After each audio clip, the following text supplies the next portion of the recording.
Olá, pessoal! Aqui é a Débora Coutinho. Estou aqui para mais um episódio do podcast Desconstruindo a Mente, onde nós estamos sempre levantando pautas sobre saúde mental. E hoje, a convidada é a querida pediatra Rafaela Leal. Seja bem-vinda, Rafaela. Obrigada, Débora. Muito bom recebê-la aqui. Obrigada por ter aceitado esse convite, né? Reorganizado sua agenda para estar aqui, para conversarmos um pouco sobre as demandas, né, que nós recebemos na clínica. Um prazer imenso te receber, tá? E eu gostaria que você se apresentasse, né, falasse um pouco sobre... Você é pediatra, tem algumas especializações importantíssimas. Eu queria que você se apresentasse para que pudéssemos conhecer melhor. Obrigada pelo convite, Débora. É um prazer estar aqui com você. Parabéns pelo podcast. Acho que cada vez que a gente pode levar mais informação a mais pessoas, esse é o nosso papel, né? Sim, como sim. profissionais de saúde. Eu sou pediatra, neonatologista, tenho formação em pós-graduação em nutrição materno-infantil, tenho pós-graduação e formação em neurodesenvolvimento e transtornos do aprendizado e do comportamento. Além disso, fiz educação parental pela PDA. Então, basicamente é isso. E sou mãe de uma neurodivergente. Nossa, muito bacana. O fato de você ser mãe, né, de uma neurodivergente, que fez com que você buscasse essas especializações, ou você já havia buscado antes e aí ao longo, né, da sua trajetória enquanto profissional surgiu? Como foi isso? Então, não foi pela minha filha. Na verdade, como a minha segunda formação foi a neonatologia, eu sempre tive a demanda, sempre recebi muito paciente de alto risco, né? As crianças que nascem prematuras extremas têm um risco aumentado de autismo, paralisia cerebral, e essas crianças chegavam já no meu consultório, e isso tudo já me levou a um consultório de um alto risco maior. E isso tudo foi me levando às formações, o que facilitou o diagnóstico da minha filha, porque já tinha um olhar treinado quando ela veio. Então, acabo facilitando no diagnóstico dela, mas as formações não foram por conta dela, não. Ok. Então, daí vem até o diferencial, né? A gente estava conversando um pouquinho antes sobre alguns profissionais, né? Eu acho que em todas as áreas existem profissionais com diferenciais específicos, né? E eu te convidei, né? Porque eu admiro bastante o seu trabalho, acompanho você através das redes sociais e você está lá bem enganjada, divulgando, falando bastante do teu dia a dia. E esse diferencial, né? De olhar essa criança entendendo o tempo de desenvolvimento, eu acho que isso é muito importante, né? Então, eu penso que daí é que vem o seu diferencial com relação, inclusive, a neonatologia, né? A sua vivência, a sua experiência, para você olhar para o paciente e entender que não é cada um tem o seu tempo, né? O que você pensa disso? Porque, assim, existem muitos profissionais que trabalham passando esse tipo de fala, né, para as famílias. E eu penso que, assim, a sua prática é uma prática que você vê a importância do tempo, né? O quanto tempo ele é extremamente importante para essas crianças que nascem prematuras e que têm um atraso no desenvolvimento significativo, né? Então, assim, qual a contribuição, inclusive, da neonatologia para esse olhar clínico e para esse diferencial que você traz? Tempo é cérebro. Tempo é cérebro, né? Então, não dá para esperar. Cada um tem seu tempo, sim, e é baseado nesse tempo que a gente tem o DSM e que nós temos os marcos do desenvolvimento. É necessário comparar uma população normal para que você veja quando você está fugindo daquele marco. Então, nos prematuros eu preciso comparar pela idade corrigida, nos atermos pela sua idade cronológica mesmo, mas só comparando, a gente não pode comparar o nosso filho com ninguém. Não, sim, a gente precisa comparar, porque nós temos os nossos marcos.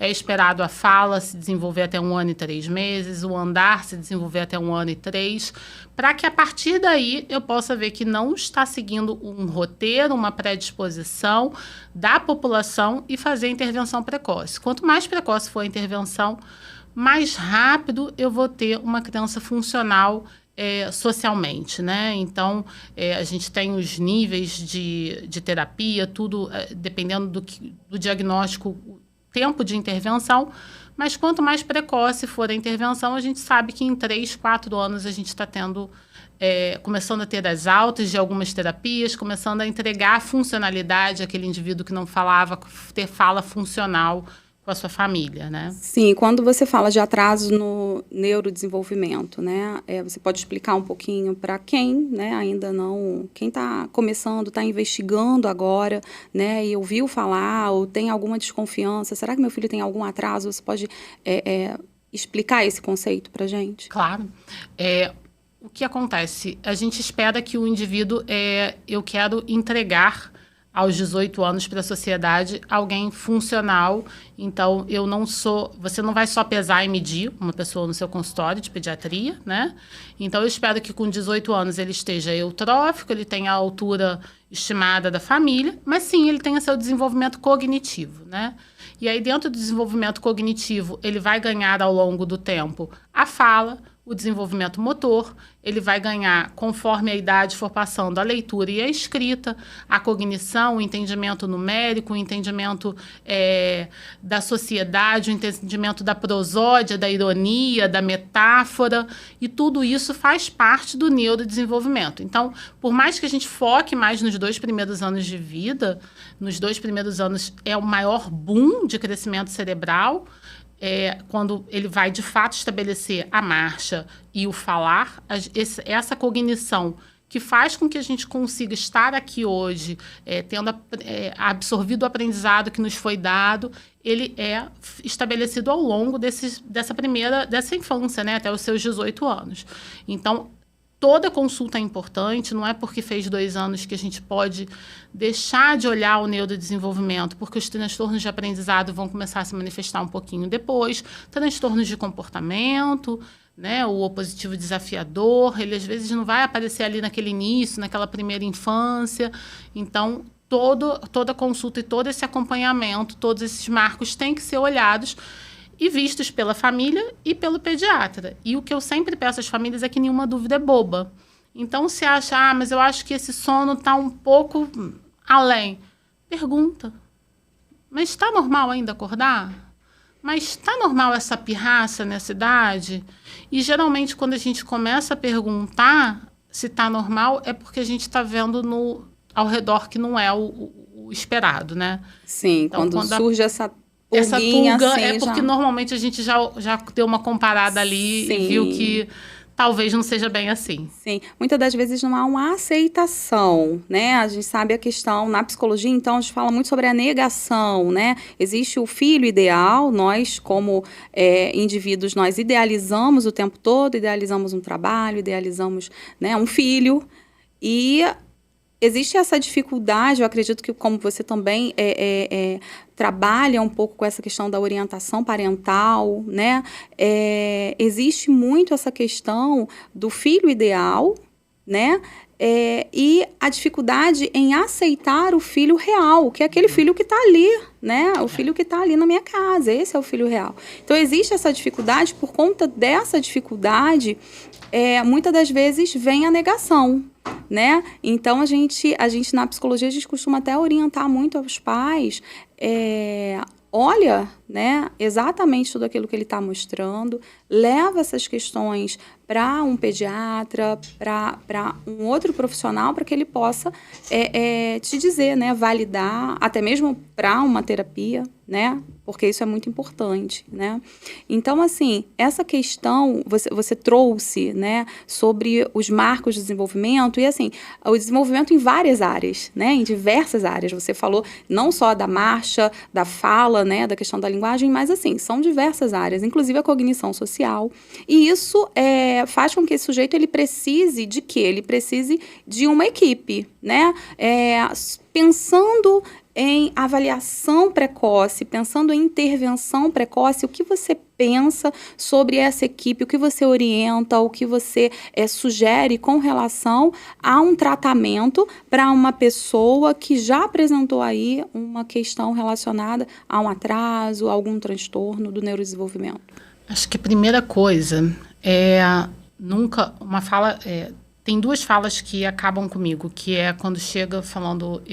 Eu sinalizei e ele pediu para eu botar na escola e esperar 3 meses. Não existe isso. Então, tem que olhar o atraso dessa criança. O impacto que isso vai causar na vida. Uma criança que não fala, porque a comunicação ela não é só verbal, senão a gente só falava, a gente não gesticulava, a gente não usava as nossas mãos, não usava o nosso rosto, né? Então, uma criança que ela não tem comunicação alguma, ela vai sofrer muito na escola, talvez ela vá sofrer dependendo da abordagem da fonoaudióloga. Talvez eu tenha que colocar primeiro numa terapia ocupacional, botar essa família para fazer uma psicologia, para essa família entender essa criança, é o que você falou. A gente passa por um luto, né? Tem a família que ela não quer ver o diagnóstico, tem a família que está tentando aceitar o diagnóstico, tem a família que já aceitou o diagnóstico. Uhum. Mas para ela chegar no ponto que ela já aceitou o seu diagnóstico, ela matou o filho dela ideal para começar a viver o real. E isso é um luto de verdade. Não dói menos do que a morte pura e simples de enterro. Dói talvez igual ou mais por ser filho. Então, a gente precisa analisar, o pediatra precisa ter esse olhar para ver o que está faltando ali. O que está faltando é a comunicação, o que está faltando é o entendimento social. E aí eu vou começar direto com uma psicologia, porque já é uma criança, uma pessoa um pouquinho maior, ela precisa entender as normas sociais, de viver em sociedade, para a gente fazer a abordagem. Colocar só na escola ou só fazer... ele não fala, coloca na fono. Não é assim. Nem sempre vai funcionar assim. Nem sempre a fono vai conseguir te ajudar. Às vezes ela vai chegar, mas não vai ser a primeira terapeuta a entrar na vida. Isso é muito interessante, porque às vezes não fala, coloca na fono, né? Mas às vezes a criança não tem comportamento, ela não tem comportamentos que são antecedentes, né? Uhum. Ela não sabe, ela não tem atenção compartilhada, ela não consegue, ela não tem até essa questão mesmo da intenção comunicativa, ela não consegue ter, ela não desenvolveu ainda. E às vezes o comportamento dela tá tão agitado, ela tá com um comportamento tão desorganizado e disfuncional que a fono não vai conseguir acessar. E lá no meu espaço, né, nós trabalhamos com uma equipe multidisciplinar, e é muito interessante porque a equipe multidisciplinar, ela vai fazer esse trabalho de uma forma, quando ela é toda dentro de um só espaço, né, a gente vê a diferença. Sim. Então, a gente consegue se comunicar, né? Então, tem crianças que chegam para a fono porque, né, foi a indicação de que essa família procurasse uma fono.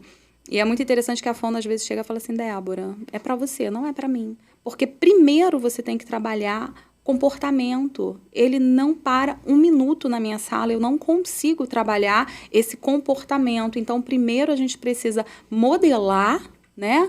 Trabalhar, trazer essa criança para que ela consiga se organizar, talvez uma psicomotricidade, uma TO, para trabalhar essas questões, para que aí sim, após a fono, ela entre, né? Exatamente. Então, exatamente. E às vezes para a família é muito difícil entender isso, né? A família, ela já chega... a gente recebe algumas marcações. Não, eu vim para pedir o pedido da fono. Mas por quê? Porque ele não fala. Mas ele não fala, ele não se organiza, ele nunca balbuciou. Não tem intenção. Ele não tem intenção. Sim.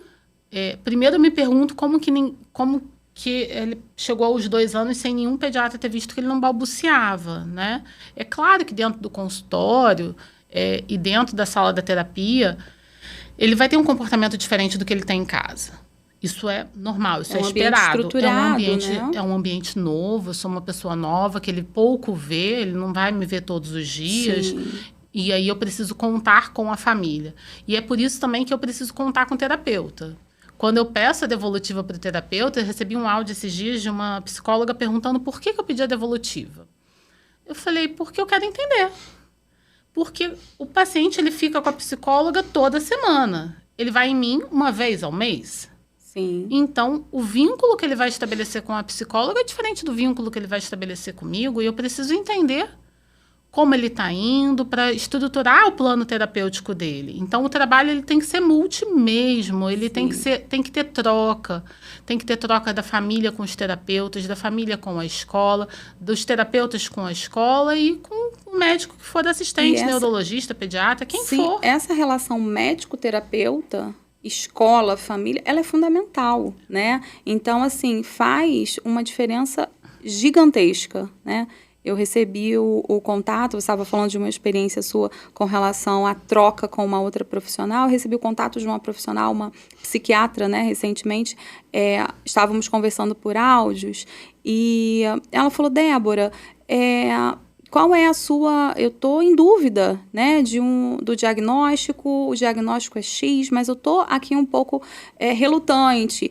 E a mãe me trouxe, né, a sua fala sobre tal hipótese diagnóstica. Eu queria que você me falasse, eu dei 3 exemplos, né, dessa criança no consultório, e ela falou assim, não, realmente. Então, assim, faz uma diferença, porque, como você falou, o médico ele não tem esse contato tão intenso quanto o terapeuta, né? Então, o terapeuta, ele tá ali, muitas das vezes já acompanha a criança há bastante tempo, né?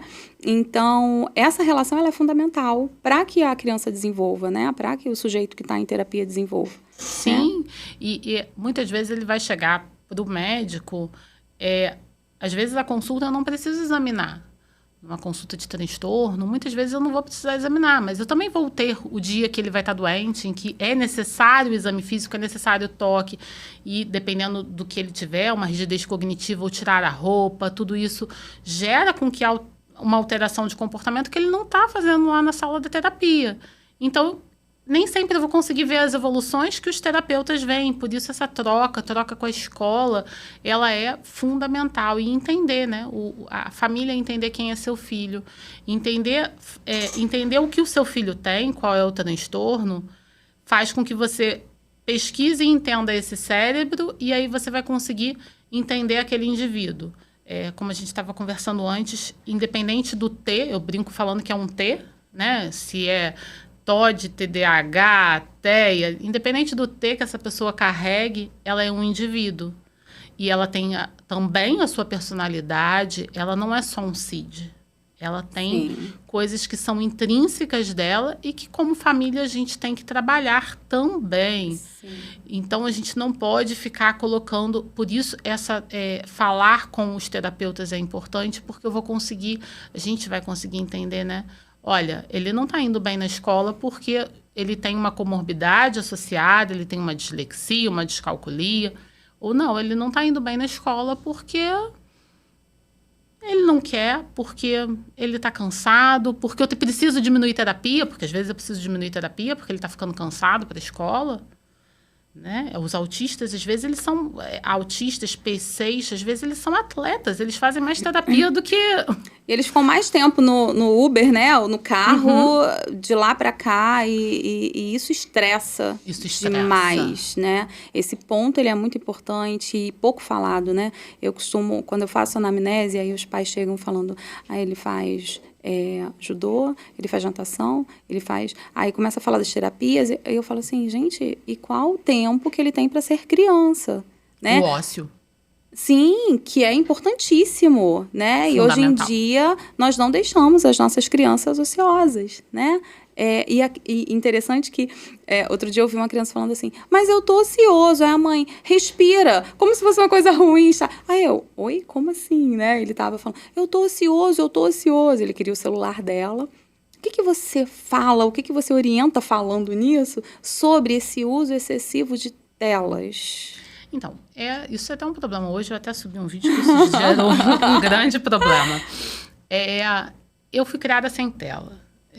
Já cheguei no isenta e não existia. Existia televisão, mas a televisão ela era para o adulto, né? Ela regulada, era o programa né? Ela tinha muito mais jornal, ela não tinha programas como a gente vê hoje, programas para criança de 1, 2 anos, né? Foi existir programas para gente, Xuxa, você já tinha 7, 8 anos. A criança pequena, o bebê, 1, 2 anos, ele não tinha nada ali que interessasse, que prendesse. E era regulado. E era isso, a gente precisa do ócio. Quando a gente fala principalmente dos 1.100 dias, que é o maior importância de cérebro, não faz parte só a nutrição, faz parte a nutrição, o exercício físico, o calendário vacinal. E entre os pilares está o tempo ocioso. Deixar uma criança ociosa faz com que ela pegue a panela, a colher e ela faça daquilo ali um tambor. Parece uma coisa muito boba, mas quem estuda neurodesenvolvimento sabe o quanto esse movimento ele é importante. Isso vai fazer a criança pegar aquela colher e bater naquela panela, vai fazer com que ela aprenda mais tarde a segurar um lápis. Às vezes a criança ela chega com 7 anos, ela chega na alfabetização com 6 e ela não sabe segurar um lápis. Ela não sabe segurar o lápis porque ela só segurou a tela. Exatamente. E eu sei que é difícil. Eu tenho filha e a minha filha ela não viu tela até os 2 anos. E eu sei que é difícil, exige, Sim. demanda. Sim. Mas é necessário. É necessário o ócio, é necessário o barulho. E o que a gente precisa, quanto sociedade, é também entender e pensar nessa mãe, né? Porque pensando na questão da tela, eu sou super contra. É a primeira coisa que eu peço para as famílias tirarem. A gente vê o quanto impacta. Eu já tive crianças... tem uma mãe que todas as vezes que eu coloco alguma coisa de fala, ela coloca um relato lindo, que foi justamente a filha dela, ela mudou tudo e zerou a tela. E a filha dela que tinha tudo, ela pontuava em tudo do DSM para um TEA. Ela voltou na consulta seguinte totalmente diferente. Com uma comunicação verbal ela não tinha nem intencional, ela não balbuciava. Ela voltou completamente diferente. Então, a gente sabe o quanto isso impacta negativamente, mas a gente, quanto sociedade, e quanto mulher, e em rede social, a gente também tem que pensar que querem que a gente trabalhe como se não tivesse filho, e tenha filhos como se a gente não trabalhasse. E a pandemia trouxe o famoso home office. Tudo isso aqui não existia antes de 2020. Sim, sim. Só que até que ponto esse home... Porque até 2019, essa mãe ela saía de casa para trabalhar. Então, essa criança, ou ela ia para a escola, ou ela ia ficar com alguém. Uhum. Só que hoje, ela quer fazer... É necessário o home office... Mas por que eu tenho que deixar essa criança também no home? Se o home é o office. Eu levaria para o meu escritório? A gente precisa pensar nisso. E quanto sociedade, a gente precisa apoiar essa mãe. A gente precisa de políticas públicas que apoiem, a gente precisa que tenham mais vagas nas creches. E tudo isso faz parte e é necessário. O Brasil é muito pobre em termos de educação infantil. Muito. A nossa rede municipal é uma das melhores redes que existe de educação e ainda assim é pobre de vaga. E ainda assim, a creche falta muita vaga. Sim. E aí essa criança, essa mulher, ela não tem talvez o que fazer, não tem rede de apoio. A gente vivia em vilas, né? Hoje também não tem a vila, não Sim. tem a sua mãe te ajudando. Vivíamos brincando na rua, né? E era aí, seguro. Sim. E aí, assim, eu até brinco porque, graças a Deus, eu consigo, né, morar num condomínio de casas, que a gente sabe que é escasso, né? Uhum. Mas eu vejo muito isso, né? Porque quando eu estou chegando em casa, eu vejo as crianças brincando na rua, né? É um condomínio, várias casas e várias ruazinhas. E eu vejo as crianças ali brincando. E eu acho aquilo tão legal porque me remete à minha infância, que era possível isso. As crianças, pelo próprio condomínio, escondem as coisas, brincam. E isso é muito bacana. E a gente que trabalha com neurodesenvolvimento, com neurociência, a gente sabe o quanto isso é importante, né? Como você falou. Esse movimento pinça hoje, crianças, né, bebês de 1 ano já têm desenvolvido por conta, né, do uso de telas. No entanto, movimentos como marcha, né, porque correr, não tem isso, porque estamos criando as crianças em apartamentos, né? Então, isso realmente reflete muito, impacta muito. Eu penso até mesmo nessa enxurrada de diagnósticos. né? Mas o que você pensa sobre isso, sobre essa enxurrada de diagnósticos, né? Porque a gente até conversou um pouquinho antes, né? O que está acontecendo? Dentro da história da saúde mental, né? E a gente está aqui para falar também sobre saúde mental, porque tudo que nós estamos falando sobre desenvolvimento, sobre neurodesenvolvimento, sobre equipe inter e multidisciplinar, vem, né? É algo que está falando sobre saúde mental. Antigamente, né, a história da loucura, ela vem sendo marcada justamente por eu preciso esconder esse sujeito, antigamente, né, o dito louco, eu preciso esconder. Então, meu filho, ele é estranho, ele é diferente dos primos, então eu deixo ele em casa, né, e a mãe ficava em casa com esse filho e os irmãos, o pai, o restante da família ia para os encontros. Isso era muito comum, né, então um autista, por exemplo, nível 3 de suporte, né, ele não saía de casa, ele ficava em casa e sempre com um cuidador, a mãe ou o pai ali. Hoje em dia, né, nós estamos colocando, né, como a gente conversou um pouquinho, essas crianças, esses adultos na sociedade, né? O que você pensa sobre esse excesso de diagnóstico? Você acha que... As pessoas me perguntam muito, Débora, o autismo aumentou? O que está acontecendo? Eu falei, gente, é muita coisa, né? O que você pensa sobre isso? Quais são as observações que você faz sobre o excesso de pessoas diagnosticadas ou autodiagnosticadas, né? Como autistas? Na minha realidade, no meu consultório, o número de diagnósticos não aumentou. O assumir aumentou. Então, eu tenho famílias que hoje falam o que talvez elas não falassem há 10 anos atrás. Então, o que eu vejo é isso. Talvez porque eu já fizesse diagnóstico precoce. Então, na minha realidade, eu não vejo esse aumento. Mas vejo essa mudança das redes sociais como uma coisa que ela é positiva ou negativa. O positivo é que quando a gente leva informação e eu começo a falar quais são os marcos, a falar o que eu espero de uma criança, eu começo a ter famílias em alerta, e aí vamos usar a palavra famílias, porque não é só a mãe que tem que prestar atenção, apesar de normalmente ser, não deve ser. Eu começo a ter famílias em alerta e famílias que começam a buscar os profissionais.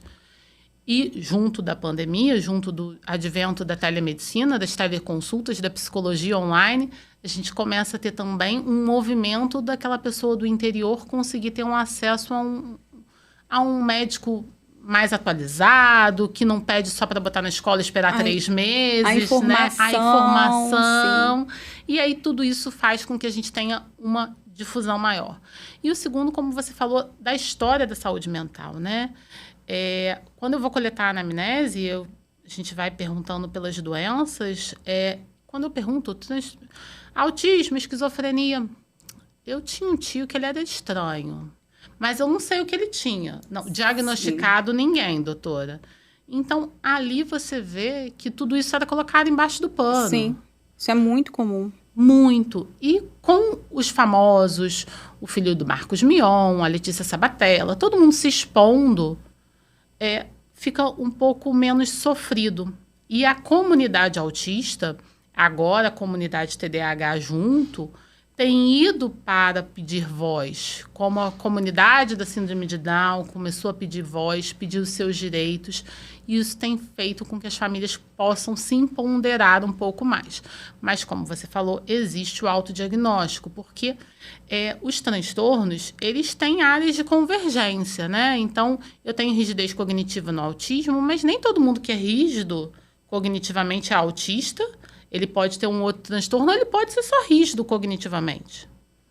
Ele pode ser antissocial porque ele é autista, ou ele pode ser só antissocial porque ele é uma característica dele como indivíduo. Sim, sim. E aí começam os autodiagnósticos em massa, né? Porque aí quando você começa a falar, por exemplo, falando de alta habilidade e superdotação, as pessoas veem isso como uma coisa muito boa, porque elas não viveram e não sabem que a porcentagem é muito pequena da população. Cerca de 4%. E aí você fala, não, porque é uma pessoa que é muito inteligente. É o que pensam do superdotado. É o gênio. É um gênio. mas não sabe tudo que esse indivíduo vai passar na vida dele. E né? é dificílimo, é dificílimo. É dificílimo. E aí, mas aí você coloca características pontuais. Ele é muito inteligente, ele é aquele que não presta muita atenção e passa na prova, mas ele tem uma rigidez cognitiva e ele é algo antissocial. Você colocou porque num post, numa rede social, não dá para colocar o DSM ali, né? Então eu preciso colocar algumas coisas. E pontuei para tudo. Eu tenho alta habilidade. E aí começam a usar, e a pessoa começa a se intitular, ia querer usar o seu cordão, ia querer tudo, talvez sem o seu diagnóstico correto. E aí você vai lembrar do que eu vou falar, porque eu também já entrei no Isenta, e aí a gente cai naquele mesmo movimento que existia lá da revistinha Capricho, aqueles testes, né? Então, eu trabalho com avaliação neuropsicológica, com testes psicológicos, e aí eu falo muito isso, gente, vocês não têm que responder testes, né? De internet, testes de revistinha Capricho, né? Que eu fiz um teste, ou então pelo horóscopo eu percebi que eu sou uma pessoa. Não, quando a gente está falando de avaliação neuropsicológica, quando nós estamos falando de diagnóstico, de DSM, nós estamos falando de ciência. Né? Então, você pode até fazer um testezinho, uma brincadeira aqui entre amigos, mas isso não tem nenhuma veracidade, isso não tem nenhuma validade, né? Então, você não pode se autodiagnosticar porque, eu sou desatenta, eu tenho TDAH. Não é assim. Até porque quando você faz isso, você está invalidando, você está gerando capacitismo na população que é. Então, a partir do momento em que eu coloco o teste e, pelo um teste, eu quero dizer que eu sou isso ou que eu sou aquilo, aquela família que ela sofreu é exatamente a fala que tanta gente pede para não fazer. Poxa, mas ele nem parece autista. Poxa, mas ele nem parece TDAH. Mas ele é TDAH e passou de ano. Então, não é assim. Porque... gente, se coloca no lugar da pessoa. Ninguém quer ter seu filho diagnosticado. De nada. Todo mundo tem um filho ideal, todo mundo pensa na formação de um filho. Ninguém quer ter problema na adolescência, ninguém quer nada disso. Quando a gente para um filho, a gente não pensa em nada disso. E você simplesmente colocar como pontos positivos que você julga, porque ninguém sai por aí falando na rua que eu sou assim e sou assado, o que acha ruim. E o que aquela família sofre na pele, o que para aquela família é uma ferida, talvez você esteja afetando o emocional de uma família. Então, cuidado com a fala. Se coloque no lugar do outro na hora de falar. Isso é muito importante, né? Empatia. Empatia. A empatia. Se colocar, até porque, independente do diagnóstico, e a gente que trabalha com muitos pacientes divergentes, a gente vê que tem a família que tem várias crianças com alguma questão e que leva isso tranquilamente, e que tem outras famílias que sofrem muito. Mas é porque você tem que calçar o meu sapato, você tem que passar pelas minhas dores. Só assim você vai conseguir entender o quanto aquilo, o que para você é um diagnóstico que para mim dói, talvez para o pai da criança não doa, porque o cérebro masculino é diferente do cérebro feminino, o que eu sofri na minha vida é diferente do que ele sofreu na vida. Então, tudo isso tem que ser levado em consideração. Sim, sim. Quando você fala sobre... Nós conversamos um pouquinho sobre a questão do luto, né? E eu percebi que você ficou, né, até emotiva. Quando você teve, né, esse diagnóstico, ou quando você começou a desconfiar, né, de que, nossa, alguma questão aqui no neurodesenvolvimento da minha filha tá comprometida, alguma área, estou observando aqui. Como foi para você, né, enfrentar, né, esse enfrentamento de luto mesmo, né? Como você enfrentou o luto, ver essa filha ideal, né, e começar a olhar um pouco mais para a filha real, para aquilo que ela estava apresentando. Como foi essa experiência? Eu passei 6 anos sendo a mãe maluca. Então, por 6 anos, eu era a mãe que estava procurando pelo em ovo, Só você tá vendo isso. Só você tá vendo isso, queria chamar atenção. Então, por 6, 7 anos, o problema era meu. E ela só tem um diagnóstico graças à minha luta. Por isso eu nunca desmereci, e eu acho que desde antes eu nunca desmereci a luta de ninguém. E aí, quando veio, na verdade, o diagnóstico dela, quando ele foi laudado por um outro profissional, por uma questão de ética, eu não quis ser a pessoa a laudar a minha filha. Eu lembro, com o primeiro laudo, a primeira caixa de remédio dela. Eu lembro exatamente desse dia. E o meu marido falou, mas você passou 6 anos falando que ela tinha isso. Agora que te dão razão, você tá assim. Mas é porque é a hora que a ficha faz... Tim! É a hora que outra pessoa fala. E aí você fala assim, caraca, hoje eu já vivo uma outra situação em que é a situação em que eu ouço das professoras, eu ouço das pessoas, mas eu não vejo nenhum transtorno. Falo, graças a Deus, sinal de que eu estou no caminho certo, né? Sinal de que eu não estou gastando dinheiro com terapia, que eu não estou correndo à toa. Terapia está fazendo efeito. Exatamente, sinal de que eu estou no caminho. Então, mas sim, dói. E eu lembro, na verdade, do meu primeiro luto, que é o que mais me dói, que foi de uma mãe que ela não sabia que o filho dela era síndrome de Down, e eu estava no parto e essa criança nasceu síndrome de Down, assim que eu me formei, e eu lembro da dor dessa família. Então, quando eu me emociono pelo luto, é exatamente isso, porque eu vi aquela família perder um filho ideal num momento tão especial, que é o momento de um nascimento, para o nascimento de uma nova criança. Então, é muito sofrido. O momento de nascimento foi um momento de luto. O momento de nascimento foi um momento de luto.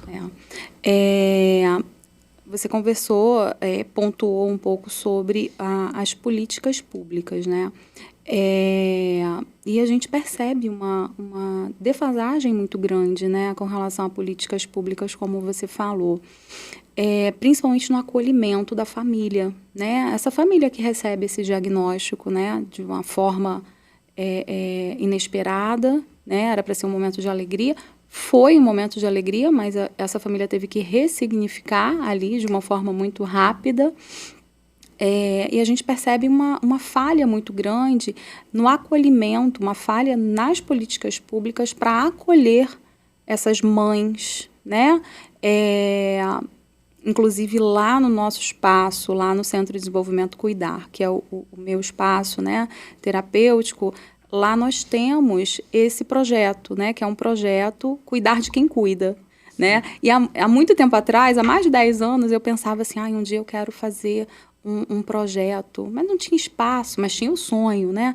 Eu pensava assim, eu queria fazer um projeto para acolher as mães, porque eu via as mães na recepção, em que muitas chegavam ali e aqueles 50 minutos de terapia eram os 50 minutos que era como se fosse um oásis, sabe? Para elas. E eu ficava angustiada e eu ficava pensando nessas mães, eu ficava pensando nesses irmãos, né? E, enfim, hoje nós temos um projeto que é o Cuidar de Quem Cuida.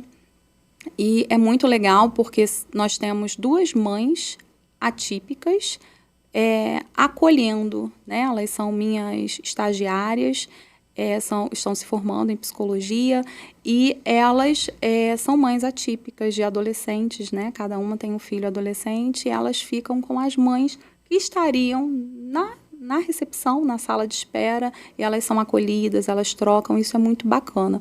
A gente percebe uma defasagem muito grande, né, de políticas públicas para fazer, então eu tenho que fazer alguma coisa. O que eu posso fazer? Ficar falando mal da política pública, né? Então, o que eu posso fazer? E aí eu penso na questão das leis, né? As leis para as pessoas com autismo, as leis que defendem, as leis que asseguram essas pessoas, né? Como você vê isso, né? Você falou um pouquinho sobre a questão das políticas públicas e que se esbarra também um pouco na questão das leis. A falta de lei faz com que não haja também políticas públicas. O que você acha do avanço assim, do Brasil com relação à lei que assegura essas pessoas? Não vejo uma defasagem, eu não vejo acolhimento. Não há acolhimento a essas famílias, de uma forma pública, né? As famílias que elas são acolhidas pelos seus terapeutas e pelos seus médicos, quando são. O desconhecimento da lei no meio da saúde, ele é absurdo. Eu brinco falando que eu não posso pegar o meu carro e dirigir, e ser parada pelo policial e falar assim, eu não sabia que eu tinha que pagar o IPVA. Então, eu não posso exercer a medicina, eu não posso laudar uma criança, eu não posso diagnosticar se eu não sei as leis que amparam essa criança. E o que eu vejo são essas famílias chegando para mim sem saber que talvez elas tenham direito ao LOAS, sem saber que elas têm que o plano de saúde, que o autismo entra como deficiência, que ela não pode entrar como pré-existência, que ela tem direito às terapias, que ela tem que, em alguns casos, judicializar. E o laudo precisa ser bem estruturado, o laudo precisa ser bem feito, em que eu preciso dizer para essa escola que a escola é obrigada a fazer o plano pedagógico. Não é favor, é a obrigação. Inclusão, né, que é uma lei. É uma lei. Né? É uma lei federal. É obrigação da escola. Sim. É obrigação, não é um favor. Não é um favor ter AE. Não é um favor ter um mediador na sala. E as escolas ainda cobram, né? Que é um absurdo. Que é um absurdo. Então, para eu colocar um professor mediador, eu vou cobrar X. Ou seja, já cobra a mensalidade daquele aluno e não é falta de conhecimento, né? Eu acredito que não seja por desconhecer por parte de escolas particulares. Eles conhecem a lei, mas... Eu não sei se eles conhecem, mas eu mando laudo escrito à lei. Então, assim, os meus laudos vão com as leis, tanto para vaga quanto para qualquer coisa, eu pego o trecho da lei e eu acho que é uma obrigação, eu penso como uma obrigação do médico ensinar para o seu paciente os seus direitos. Não é um favor que eu estou prestando. É a minha obrigação. E às vezes, sim. Às vezes, essa família está tão desorientada que eu tenho que pegar o celular dela e falar assim, me dá aqui o seu telefone. Deixa eu te falar, ó, aqui ó, no Detran, você não precisa marcar. Tá vendo esse papel aqui? Aí escreve de lápis no papel, Detran. Vai com esse documento, leva lá, vai lá agora. Você, às vezes, tem que pegar na mão dessa pessoa. Tem que fazer papel, às vezes, de um assistente social, sim, de um advogado. Porque não né? existe. Sim. Porque não existe. Não existe no convênio, não existe na prefeitura, não existe no estado, não existe no governo federal. Então, não tem quem faça nada por essas pessoas. E se você quer ali, o menor, ele é quem vai ser atingido. É aquela criança que, se ela não tiver a terapia dela, que ela vai perder cérebro. Então, sim, eu preciso pegar na mão, eu preciso estender a consulta, eu preciso perder tempo ligando para os terapeutas, eu preciso pedir para a secretária, ensinar para esse pai a conseguir o documento. Eu preciso pedir, escrever na receita que na próxima consulta eu quero... Quem é a sua rede de apoio? Quem mora com você? Por que só vem a mãe? Escreve. Quero que venha o pai. Eu preciso chegar para esse homem e falar, olha, vamos fazer seu papel. Porque o que a gente vê na realidade, você que cuida de quem cuida, vê que esse cara cai fora. Na maioria dos casos. Na maioria dos casos. Ele simplesmente cai fora e o restante da família fica ali de uma forma leiga falando, de uma forma vulgar e chula, urubuzando essa mãe, pressionando essa mãe para que ela faça o que às vezes está fora até da capacidade física e mental, ela está esgotada. E ninguém tá conseguindo, ninguém ajuda. Ninguém Todo mundo acolhe, só aponta. né? Ninguém acolhe. Às vezes só o que ela precisa é ser acolhida, às vezes só o que ela precisa é ter alguém para ouvir, né? Então ela só precisa falar. Ela só precisa falar. Ela só precisa de alguém que fique com o filho dela 40 minutos para ela conseguir resolver um problema. 40 minutos para ela ir ali no plano levar o laudo. Ela precisa disso. Que não é nem para ficar sem fazer nada, né? Não é nem para resolver outras coisas, resolver porque outras é tanta coisa, é tanta sobrecarga, né? Eu costumo falar assim lá no meu espaço, eu falo muito assim, as mães que estiverem aguardando na recepção, deixa elas ali, né? Porque é o tempo que elas precisam. Elas precisam desse tempo, né? Então, deixa lá. Essa coisa de, vou chamar para poder participar da terapia. Não. Eu preciso desenvolver a autonomia dessa criança, né? Ela já fica o tempo todo ali agarrada com a mãe. Não, esse momento ela tem que estar aqui comigo, né? Não vai entrar, não tem essa não. Então, eu trabalho com a família, o que eles vão tratar com a criança, essa extensão até do meu trabalho, eu faço, mas eu não faço nesse momento, né? Esse momento é o momento da criança comigo, para a gente trabalhar essa autonomia, esse afastamento, porque na psicologia a gente pensa muito, a mãe suficientemente boa é a mãe desnecessária. Né? O trabalho da mãe é ir se tornando desnecessário aos poucos. Sim. E aí eu sei que eu estou fazendo um bom trabalho, sim, né? Então, deixa essa criança ficar lá comigo e deixa essa mãe ficar lá pensando. Às vezes ela só precisa pensar um pouco. Ou então muitas estão ali marcando consulta, fazendo alguma outra coisa, agilizando outras coisas. Fazendo nada. Ela está ali só passando e fazendo nada, mas é o momento que ela tem para não pensar em nada. E não pensar em nada é importante para a gente e é importante para as crianças. Sim, isso é importantíssimo. Isso é muito importante. E, exatamente, o bom trabalho, ele é quando eu, como mãe, me torno desnecessária, é quando eu não preciso mais escrever um remédio num papel, é quando eu não preciso, o terapeuta não se torna mais necessário. Isso mostra que a gente cumpriu o nosso papel, o nosso propósito. É entregar uma pessoa funcional, uma pessoa que se autorregule. Sim, todos temos dias de raiva, todo mundo algum dia quis mandar o chefe para algum lugar, mas a gente desenvolveu o lobo frontal, a gente para, a gente respira, a gente pensa. Então, é isso que a gente quer.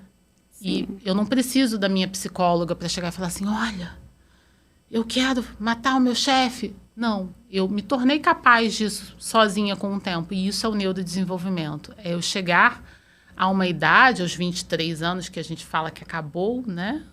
O amadurecimento do cérebro, capacitado para viver em sociedade. Controle inibitório. Ok. Controle inibitório, ok.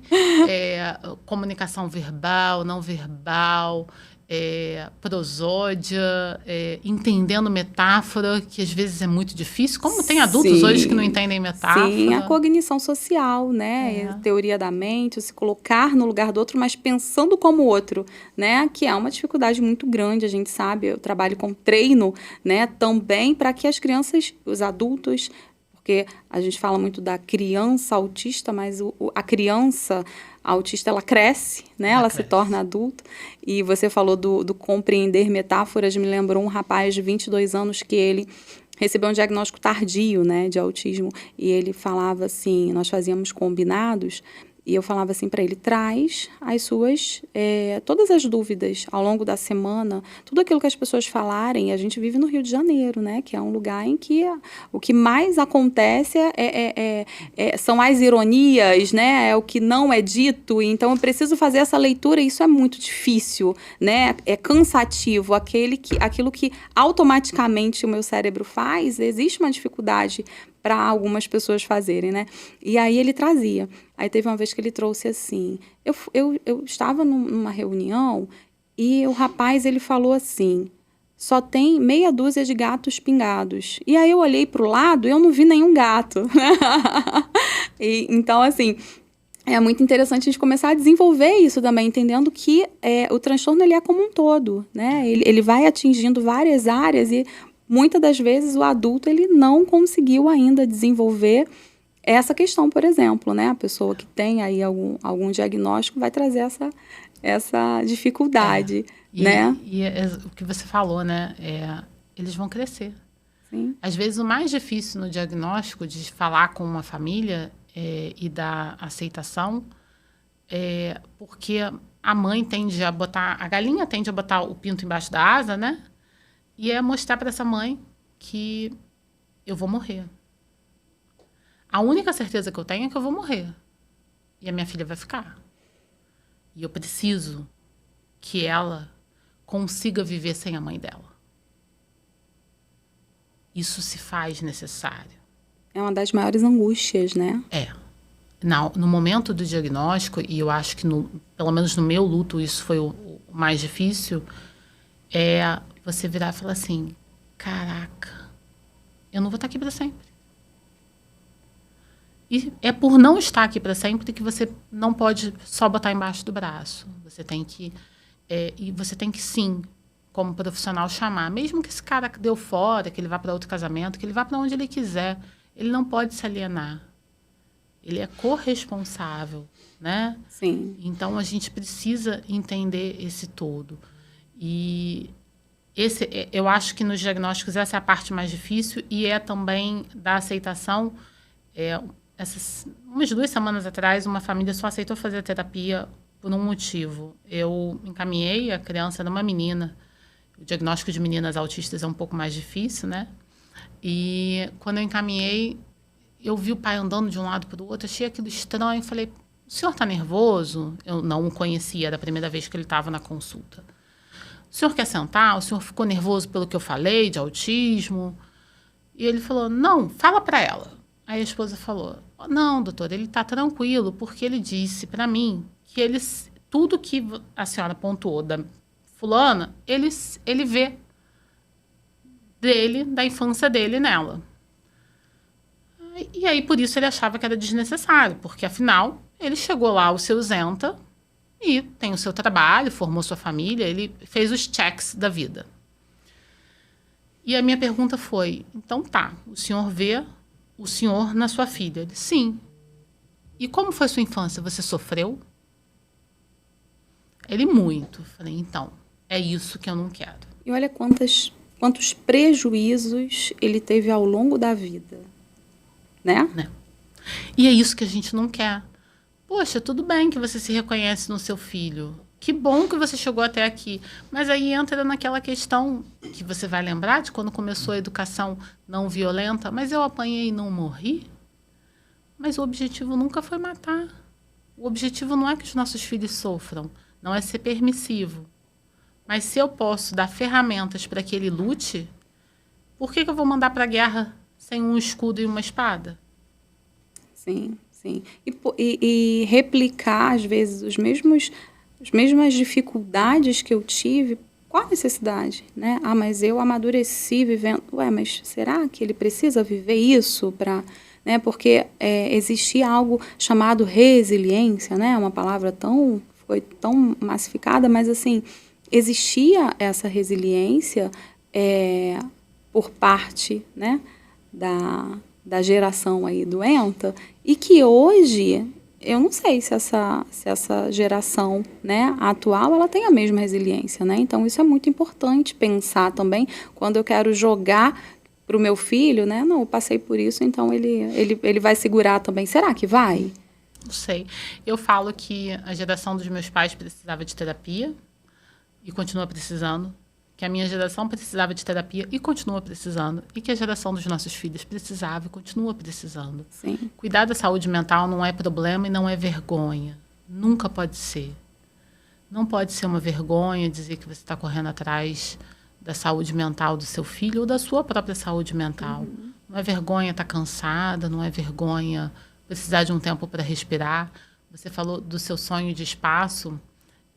Desde que eu comecei a trabalhar com alto risco, eu sempre falei que se eu puder um dia abrir um espaço, eu botaria um salão. De graça, para essas mães. Porque só quem é mãe sabe que tem dia que tem semana que você não consegue fazer a unha, que você não consegue olhar para você. Que quando você olha no espelho, você fala assim, gente, minha sobrancelha. Então, só quem vive isso sabe. Então, talvez esse tempinho ali que ela possa ir num salão. Mas, como a gente falou, da parte pública não existe nada. Sim. E tudo tem custo, né? Nada é de graça. Sim, como é para você conciliar isso tudo, né? Conciliar o trabalho, essa profissional que você é, que é uma profissional de destaque. Eu falo destaque até com significado trazendo um significado de uma profissional que não está na média, né? Aquela profissional que está acima da média, porque está fazendo um trabalho diferenciado, né? Então, eu falo destaque nesse sentido, porque você se preocupa com cada um dos seus pacientes, você se preocupa com cada família, né? Você acolhe. Isso é um profissional de destaque para mim. Como é dar conta, né, de desenvolver um trabalho como esse, né? Que não é um trabalho de qualquer jeito, é um trabalho com qualidade, e também dar conta, né, você enquanto mulher, você enquanto mãe, quais são os refúgios, como que você faz, como é isso? Você não dá conta. Não tem como dar conta. É uma conta que não fecha. Eu tenho que saber o tamanho do meu passo, então eu gostaria de ter um espaço maior, eu gostaria de ter um espaço, como eu falei, multidisciplinar, um espaço onde tivesse um salão para mãe, mas eu tenho que mensurar o tamanho do meu passo. E é um equilíbrio de pratinho. E aí, na hora que aquele pratinho ali está caindo, você pega aquele pratinho da nutrição e volta a se alimentar um pouquinho melhor. E aí o pratinho do exercício físico começa a cair, você pega o do exercício... Não tem como dar conta. Um dia alguém vai esquecer de escovar o dente, a criança não vai escovar o dente, no outro dia você vai esquecer a consulta do dentista, e tá tudo bem. E tá tudo bem. Eu acho que o dar conta é não se culpar, é saber que eu estou tentando fazer o meu melhor pela minha filha, pela minha família e pelos meus pacientes. O que eu vou conseguir, eu estou tentando entregar. E é isso que vale. O que vale é eu tentar tirar uma boa nota na prova. Se eu não tirei, eu estudei. Eu tentei. Então, não tem como dar conta. É só tentar fazer o seu melhor e ter o coração tranquilo e leve, porque eu estou entregando de coração o melhor que eu consigo. Sim, isso é muito bacana, porque existe essa cobrança, né? A gente estava falando da mídia, daquilo que é divulgado. E hoje em dia a gente percebe pessoas postando uma vida que eu fico assim, como isso, né? Então, essa ideia de que você tem que conseguir, sim, acordar cedo, ir para academia, trabalhar, dar conta da família, tá tudo limpinho, casa limpa, unha feita, sobrancelha, e dormir 8 horas... Gente, alguma coisa não fecha, né? Então, essa aceitação, assim, eu dei o meu melhor, né? Eu entendo que eu preciso, sim, oferecer um trabalho de qualidade, um trabalho diferenciado, eu preciso, sim, cuidar da minha família, eu preciso cuidar de mim, porque tem muitas mulheres que não aceitam isso, que veem isso ainda como uma culpa, né? Eu não posso separar um tempo para mim, posso sim, né? Então, eu acho que é muito legal você dizer isso, né? Você, enquanto mãe, né? Enquanto profissional, tem um peso de fala diferente, né? Então, assim, tudo bem, aceita, né? Você se esforçou, você deu o seu melhor, né? Você não tem que se culpar. Mas a rede social está vendendo isso, né? O que ela vende é que a mãe ela tem que ser uma pessoa culpada, né? Que o pai ele é ausente. O que a gente vende socialmente é que na separação a guarda é materna, o pai é ausente, a mãe é a pessoa que se culpa, e não é assim. E as pessoas se colocam nesse lugar, né? Que é o grande problema, porque às vezes o pai nem é ausente. Não, às vezes, né? Não. Mas ele é negligenciado. Eu já tive situações, tanto de famílias que estavam, né, ali todos juntos, não havia acontecido separação frente ao diagnóstico, mas essa mãe ela já vestia isso, e aí ela já tocava tudo, e cadê o seu esposo? Né, como você falou, cadê o seu esposo? Cadê o pai do fulaninho. Ah, ele tá em casa. Ah, ele tá... Não, ele não pode. Não, ele pode. Chama ele também. Ah, é porque ele já trabalha... Não, então você vê a própria mãe fazendo, assumindo, né, esse papel de, não, eu dou conta de tudo. E negligencia. Ou então, casos de famílias que estão separadas, quando você fala assim, quer ver? Isso acontece de uma forma muito clara. Quando você fala assim, e o pai? Não, mas o pai, nem falei com ele. Ué, mas aconteceu tal situação, você recebeu tal diagnóstico, o pai não sabe ainda, como assim? E às vezes não é nem que esse pai não queira saber. Às vezes a mãe, não, mas ele não vai, ele não tem responsabilidade. Ah, eu prefiro nem deixar ele ficar... né, passar o dia todo, porque ele não vai dar conta. Quem disse que ele não vai dar conta? Né? Então, você tem que você tentou, então você tem que trabalhar todo esse psicológico dessa mulher para dividir. Sim. E para entender, eu falo, é melhor o feito do que o não feito. Não precisa ser bem feito, mas é melhor o feito do que o não feito. Então, como mulher, a gente tem muita questão de, mas quem limpa melhor a casa sou eu. Eu limpo muito melhor do que a faxineira. Tá bom, mas você quer ficar limpando a casa todo dia? Não é melhor a faxineira limpar a casa e você ter um feito que não é do seu jeito, não é perfeito como você gostaria, mas está feito. Então, mas a melhor fralda quem coloca sou eu, não é o pai. Então, a gente cria esse peso. A mulher, a gente reclama, a nossa sociedade é machista e patriarcal. Mas nós, muitas vezes, nos colocamos nesse lugar. Quando a gente fala, não, mas eu não vou acordar ele de noite, não, para me ajudar aqui na hora do mamar, porque ele já trabalhou o dia todo. E você ficou em casa fazendo nada? Você estava cuidando de um recém-nascido, você também estava acordada. Nós reforçamos. Sim. Na sua maior parte, na nossa geração, quem nos criou foram as nossas mães. Então, quem criou esses homens que estão aí foram as nossas mães. Quem vai criar os nossos filhos, em sua maior parte, são as mulheres. Então, cabe a nós mudar tudo isso. Não cabe ao homem só ter uma postura diferente. E quanto mãe, e quanto mulher, o que eu estou pregando de diferente para o meu filho? O que eu estou pregando de diferente para o meu marido, para o meu esposo? Na hora de um diagnóstico que eu quero que ele seja diferente? Ou quando eu comecei lá atrás no meu relacionamento? Pois é. Isso tudo tem que ser pensado. E por que se culpar? Por que só a mulher tem que se culpar? A família, a base da família é o casal, a base da família são os adultos. E isso também é muito importante, porque a base são os adultos. Então, a saúde mental que vem primeiro, às vezes no consultório, não é da criança. Às vezes eu preciso botar em primeiro lugar esses pais. E acredito que isso surja na sua clínica, né? na clínica pediátrica, mas isso surge também muito na clínica psicológica, né? Muitas vezes nós vamos perceber famílias que estão completamente desorganizadas e a criança está sendo um reflexo, ela é só um espelho, né? Então, a família está completamente desorganizada. E quando eu falo desorganização, em todos os sentidos, inclusive papéis. Sim. Né? De papéis. Então, a mãe acaba sendo o pai da relação. Sim. Esse pai, ele é negligenciado, ele não tem voz ativa, né? Ou os pais, nenhum dos dois tem voz ativa, que é o pior, e a criança é o reizinho da casa, né? Voz ativa? É a voz ativa, como já diz o Gustavo Teixeira, né? Então, é o reizinho da casa, é quem manda, é o que eu quero, tem que ser... eu tenho uma mocinha que ela chegou outro dia falando assim, eu sou a rainha da minha casa. Eu falei, não, você é a princesa, a rainha é a sua mãe.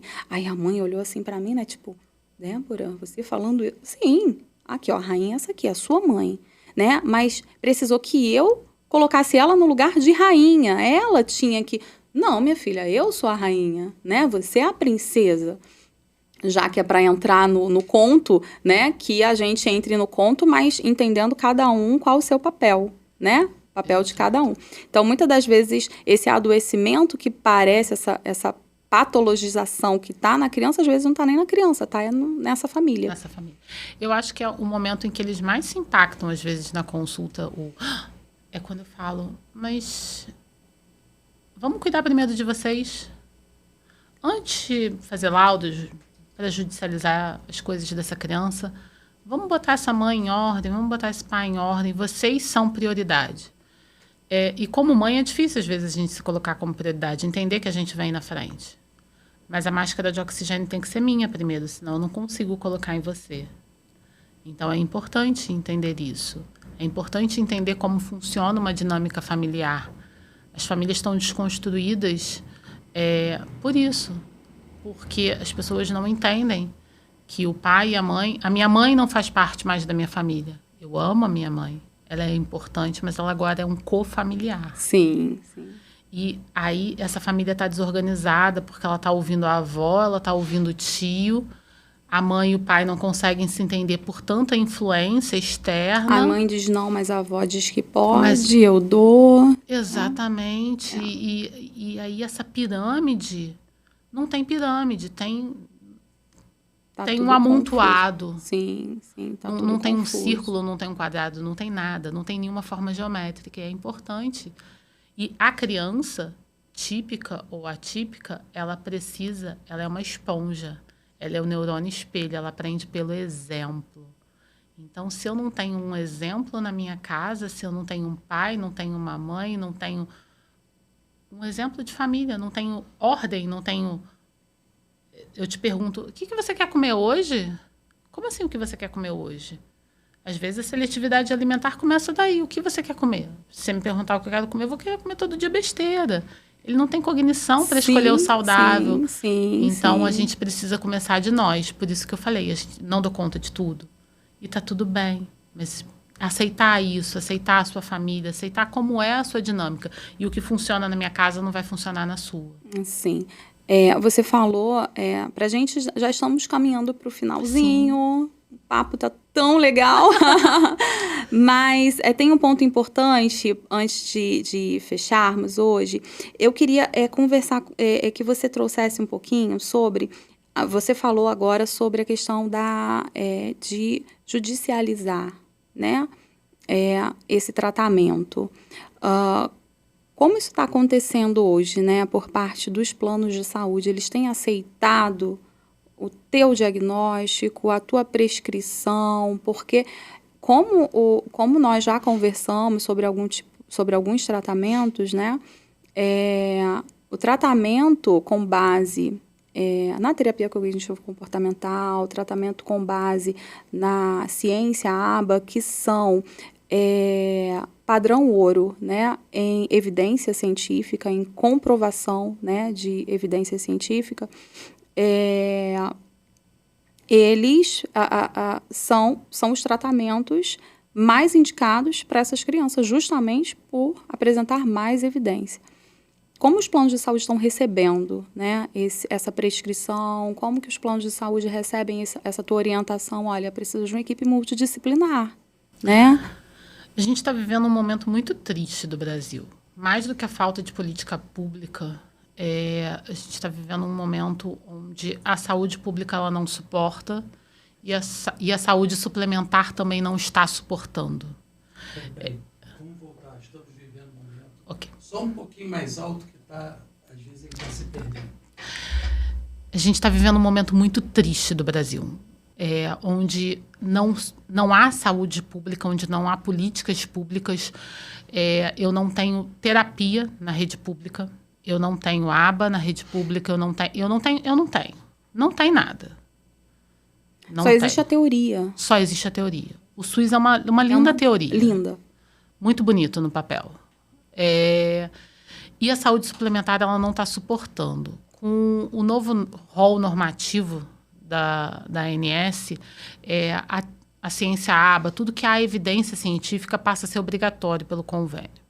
E o que tem acontecido na saúde suplementar esse paciente é solicitado, é laudado, e há uma inércia do convênio. Porque, é óbvio, eu não sou obrigada a produzir provas contra mim mesma Então, o convênio, ele simplesmente não produz uma prova contra ele mesmo. Então, ele não te dá a negativa da terapia, mas também não te dá a terapia. Ou quando te dá muito distante, fazendo tudo para dificultar a vida dessa família, que já é uma via crucis por si só, né? Então, o que acontece é que 90% dos pacientes de alta demanda, eles acabam tendo que judicializar. Então, os autistas, os encefalopatas, eles acabam tendo que judicializar para ter de qualidade. Ou aquele que consegue, sem ser via judicial, acaba conseguindo. Eu pergunto, mas qual é a psicologia que está sendo feita? Não, qual é a metodologia? Então, é o nada, né? É aquela clínica que é do próprio convênio, onde ninguém tem especialização nenhuma e está atendendo uma criança. Eu tive, aqui em Niterói, uma coisa que foi, assim, muito chocante para mim, que para você ver como é o básico, né? Quando a gente está falando de saúde mental, acaba sendo até pior. Uma clínica grande, que era a única clínica de uma operadora de saúde que tinha fisioterapia motora.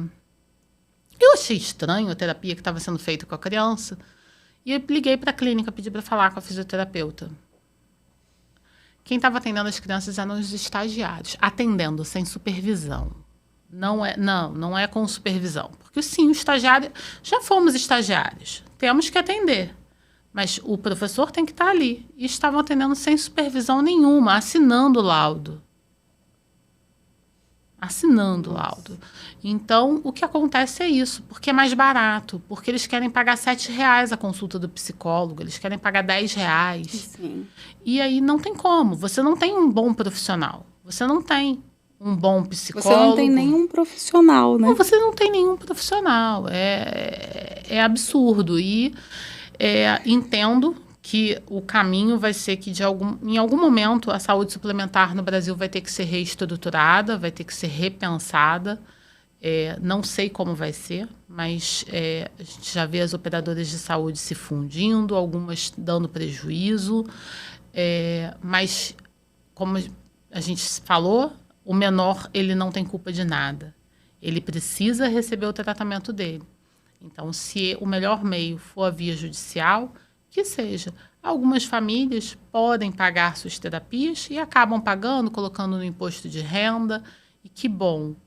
Mas, infelizmente, a realidade que a gente vê de muitos autistas em rede social não é a realidade da maior parte dos nossos autistas. A maior parte sofre bastante para conseguir o mínimo que a gente pergunta e 20 minutos de terapia. Sim. Que é o que o plano de saúde oferece, né? 20, 30 minutos de terapia. Você não consegue nem dar oi para sua criança. Você não consegue nem trazer ela para você. Se tem um atraso, se a criança está desregulada, até ela regular, até ela estar ali para você, já passou metade da consulta, né? Infelizmente é o que se tem. Ficaríamos conversando horas. Foi um prazer imenso. Eu tenho certeza, e assim, o objetivo, como eu sempre falo aqui, o objetivo desse podcast é trazer conteúdo sobre saúde mental, mas conteúdo de qualidade, né? Conteúdo com diferencial, que é receber profissionais que estão atuando ali na prática, que estão atuantes há bastante tempo e que fazem uma prática diferenciada, né? Então, esses profissionais, eles podem falar daquilo que realmente está acontecendo, né? Porque falar do que eu acho, não, é falar daquilo que você vive. Então, foi um prazer imenso te receber, tá? Espero que tenhamos outros momentos, Com né? certeza. Eu queria, antes de finalizar, que você deixasse um recado para as pessoas que estão assistindo, que vão assistir, né, esse podcast. Eu queria que você deixasse um recadinho. E também informasse como eu faço para te encontrar, né? Então, nossa, estou vendo aqui esse episódio maravilhoso, eu quero encontrar essa profissional. Como eu faço para encontrar? Bem, primeiro, um recado para as pessoas que estão assistindo: não desistam dos seus filhos, não desistam das suas famílias. O maior bênção que a gente pode ter na vida é a nossa família, é a nossa nossos filhos. Cuide da sua saúde mental e das crianças.